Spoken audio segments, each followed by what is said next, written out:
penting sekarang kita nak mengangkat wajah kita, kita nak mengangkat lagi tajuk kita pada pagi ini, info semasa misi kemanusiaan Aqsa Sharif ke Gaza, Aqsa 2 Gaza 2 di situ. Jadi istilahnya adakah benar atau tidak, kita bersama dengan tetamu kita Profesor Mahdir Dr. Muhammad Zain Kandar, Ketua Misi Kemanusiaan A2G2. Begitu istilahnya. Ya, begitu istilahnya. Dan juga di sebelahnya peserta misi Aqsa Gaza 2 ini, iaitu Puan Nur Azian Anidin. Ya, Assalamualaikum dan selamat pagi. Waalaikumsalam warahmatullahi wabarakatuh. Ya, pertama sekali tujuan sebenar, kita tahu Gaza, okey, itu tumpuannya di situ, tetapi apakah sebenarnya objektif dan matlamat di sebalik misi ini, konvoi ini? Assalamualaikum warahmatullahi wabarakatuh. Alhamdulillah, selamat menyambut Ramadan. Aqsa Sharif adalah salah sebuah pertubuhan NGO di Malaysia yang mana adalah salah sebuah daripada 16 agensi di bawah Pertubuhan Ikram Malaysia. Jadi Aqsa Sharif fokus kepada isu-isu Palestin, khususnya di Gaza sekarang ini, yang mana kita tahulah sejarah sejak 1948 lagi bagaimana suasana di Palestin dan Gaza. Jadi Aqsa Sharif telah menyertai beberapa konvoi kemanusiaan, antaranya ialah Mavi Marmara, yang mana kita tahu bahawa 9 orang terkorban.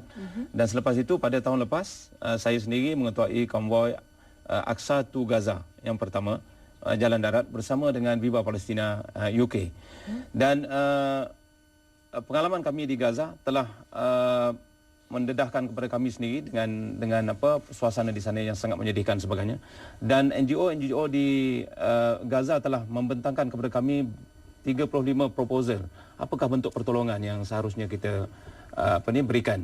Jadi oleh itu pada Ramadan kali ini, iaitu 20 Ramadan bersamaan dengan 20 Ogos ini, Aqsa Sharif akan menganjurkan konvoi Aqsa to Gaza 2. Maknanya konvoi yang kedua jalan darat kita, dan matlamatnya adalah untuk meneruskan projek-projek yang kami telah jalankan di sana, di samping membawa bantuan-bantuan baru. Dan sempena Ramadan dan Idul Fitri yang akan datang ini, kami juga membawa bekalan-bekalan untuk menceriakan kanak-kanak di sana, ya, insyaAllah. Misi dan objektifnya jelas, kita dah tahu sekarang ni. Tetapi mungkin para penonton nak tahu juga sebenarnya Aqsa Sharif itu sendiri apa dan apa peranannya, sejak bila ada ditubuhkan. Jadi mungkin pengenalan lebih lanjut. Aqsa Sharif sebenarnya aktivis Aqsa Sharif ini telah lama, dah berbelas tahun aktif dalam kerja-kerja kemanusiaan di Palestin. Cumanya pada tahun lepas, 2010, Mac 2010, kami lancarkan macam rebranding lah kepada pertubuhan kami, yang mana kami koordinat beberapa NGO yang terlibat dalam pertubuhan yang aktif dengan Palestin ini. Dan tertubuhlah Aqsa Sharif dengan networking yang lebih baik dan hubungan dengan pihak Palestin sendiri, iaitu kalau di Malaysia ni sekarang ni ada PCOM, Palestinian Culture Center of Malaysia, yang beribu pejabat di Putrajaya. Maka kami koordinat semua program-program dan projek-projek bantuan kemanusiaan ke Palestin, sama ada di Gaza, West Bank maupun di kamp-kamp pelarian di luar daripada Palestin itu sendiri, seperti Lebanon dan sebagainya. Baik, kita nak tanya kepada peserta misi Aqsa to Gaza 2 ni, Puan Nur Azian, ya, peranan sebagai seorang aktivis wanita di Aqsa Sharif, apa agaknya akan dibawa juga di Gaza tu nanti? Ya, Hani, sebagai aktivis wanita, Aqsa Sharif ni mempunyai ramai aktivis wanita. Peranan utama kami ini dalam isu Palestin ini tidak ketinggalan. Memanglah wanita itu sangat penting, sebagai ibu, sebagai suri rumah tangga, sebagai pendidik kepada anak-anak. Dan peranan wanita di sini, kalau dekat Malaysia ni kita aktivis, kita selalu menyampaikan maklumat-maklumat lah kepada kaum-kaum wanita, pelajar-pelajar, ya, tidak semestinya semuanya wanita, tetapi fokus kita lebih pada wanita. Kerana wanita ni perlu kerana sentuhan hati wanita itu lebih mendalam lagi untuk memahami perasaan apakah yang berlaku di Gaza, di Palestin itu. Jadi sentuhan hati wanita tu lebih mendalam. Kita lebih faham perasaan di sana. Dan tapi kita nak tahu juga dalam misi kemanusiaan Ramadan kali ini difahamkan selain daripada makanan, perubatan yang biasa tu, ada juga projek kilang roti, projek ternakan lembu tenusu. Jadi boleh terangkan dengan Alhamdulillah, Aqsa Sharif selepas misi yang lepas, iaitu tahun lepas, Oktober 2010, kami telah berusaha semenjak bulan Mac tahun ini untuk mengumpulkan dana, dan alhamdulillah pada Jun baru-baru ini telah terbina sebuah kilang roti di Gaza, yang mana telah mengeluarkan produk-produk roti untuk keperluan penduduk di Gaza. Jadi kita tahulah bahawa di Palestin ini makanan utama mereka ialah roti. Macam kita nasi di sini. Jadi Aqsa Sharif memberi penumpuan kepada makanan asasi kepada masyarakat Gaza, dan alhamdulillah melalui sumbangan orang ramai kita telah berjaya membangunkan sebuah kilang yang nilainya RM630. 630,000 ringgit. Ingat Gaza. Ingat roti, ingat Gaza. Jadi alhamdulillah sokongan rakyat Malaysia kita telah berjaya membangunkan sebuah kilang Malaysia di Gaza. Tapi yang coklat dengan kurma ni dekat kilang mana? Coklat dan kurma ini ialah salah satu daripada produk Aqsa Sharif di Malaysia ni dalam rangka kita untuk mengumpul dana.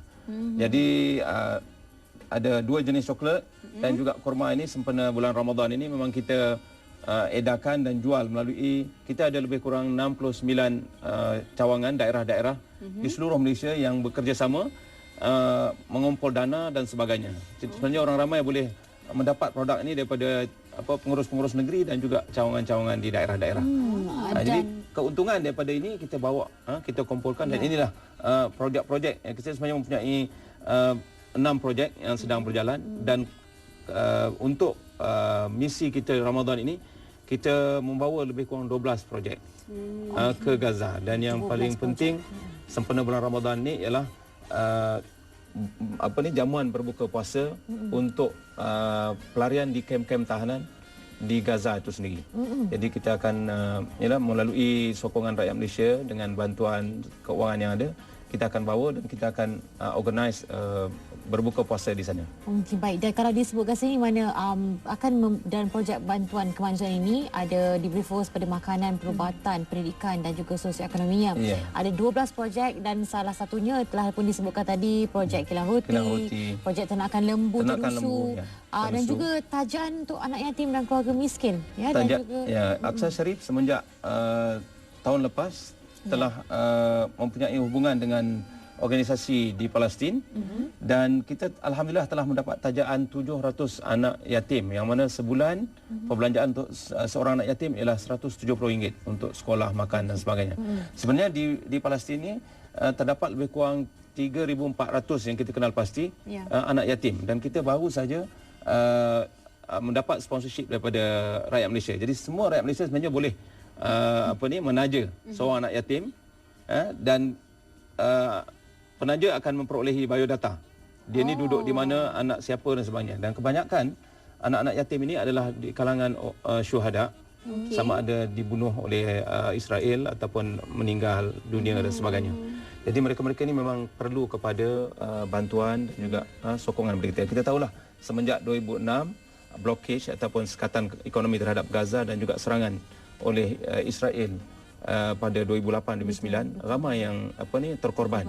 Jadi ramailah anak-anak yatim yang perlu kepada bantuan dan juga sokongan. Kalau kita bawa balik ke sini untuk menjadikan anak angkat, macam mana Pak? Dia berbeza. Di Palestin ini anak mereka perlu tinggal di sana kerana mereka lah pejuang yang akan meneruskan perjuangan membebaskan bumi Palestin, dan mereka adalah barisan hadapan. Jadi kita di Malaysia ini sebenarnya boleh membantu tetapi dengan menyalurkan keuangan, bukan membawa mereka kemari.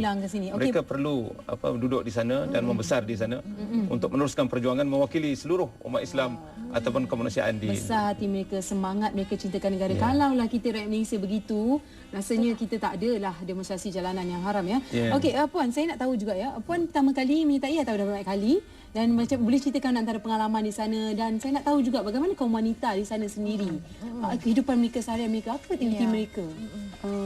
Saya memang pertama kalilah insya-Allah untuk Ramadan tahun ni. Tetapi pada tahun lepas misi Aqsa to Gaza pertama bersama Viva Palestina tu yang seperti Prof beritahu tadi, telah kita ada satu success story lah insya-Allah untuk kita kongsi bersama di sini, iaitu kita telah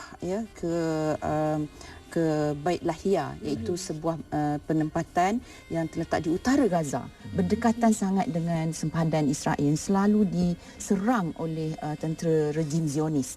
Di sana itu kami telah membuat satu projek melaksanakan bangunan dan prasarana sebuah sekolah tadika bersama dengan kerjasama Aqsa Sharif dan juga Pertubuhan Mawadah Malaysia, telah menyumbang RM200,000 hasil kutipan daripada rakyat Malaysia.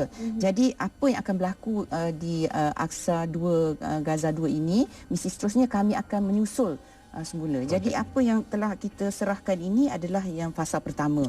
Jadi fasa seterusnya nanti di Bait Lahia ini kita akan sumbangkan lagi untuk meneruskan pembaik pulih dan sebagainya. Dan juga di sana di Gaza itu kita juga untuk kaum wanita kita juga akan mengadakan projek Rose to Rose.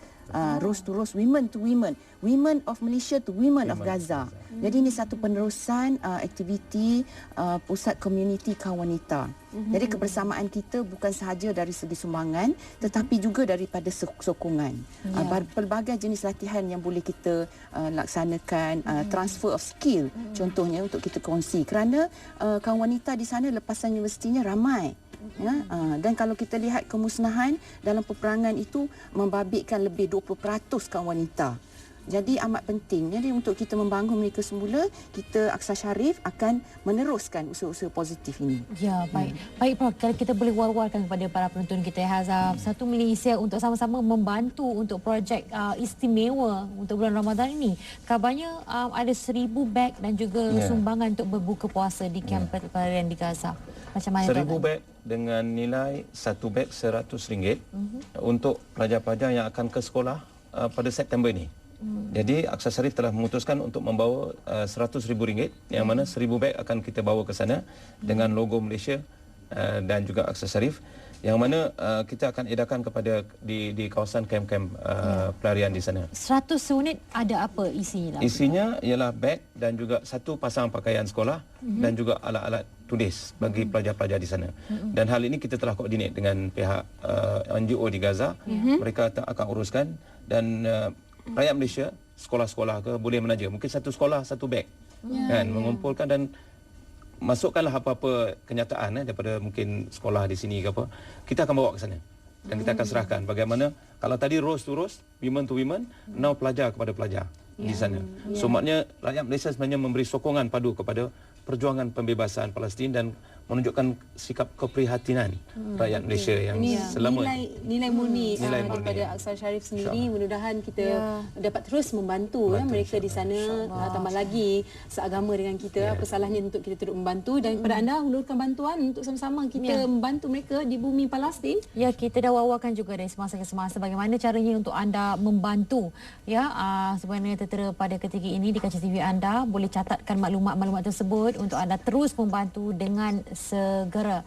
Baik, jadi itulah antara perkara-perkara dan yang sempat kita kongsikan bersempena dengan projek ini. Memang baik misi kemanusiaan Aqsa Sharif ke Gaza, Aqsa to Gaza tu. Dan Muhammad Kamal kata doakan wakil Aqsa Sharif selamat dalam perjalanan kali ini termasuk seorang mahasiswa yang menyertai konvoi, semoga selamat. Ya, kita pun turut mendoakan sama ya. Terima kasih sekali lagi kepada dua orang tetamu kita yang sudi berkongsi maklumat mengenai Aqsa to Gaza.